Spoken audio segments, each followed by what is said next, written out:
No üks argument on see, et neile endal ei ole aega tegeleda sellega. Et neil ei ole aega rääkida enda töötajatega, neil juba on head töötajad ja sõltumata sellest, mis haridustase neil on või kas neil on vastava eriala kutsetunnistus. Et seni, kuni meil seda Eestis nagu väga ei väärtustata, on neid üldse raske nagu nende laua taha selles mõttes saada, et muidugi on olnud ka selline juhus, kus tööandja oli avatud, soovis meiega koostööd, aga õpilasi me sinna õppesse ei saanud, sest töötajad ei olnud motiveeritud õppes osalema. Ja miks? Tõenäoliselt siis sellepärast, et nende elus justkui ei oleks midagi muutunud.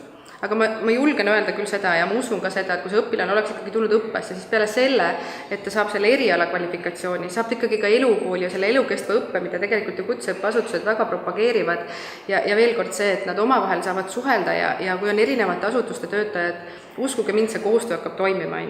Ja ta toimib veel selliselt, et mitte kasvu ei saa ainult need töötajad ise, nende klientuur, nende ettevõtete maine, see kvalifikatsioon, see on kirsiks tordil ainult, tegelikult see tort ise on palju väärtuslikum.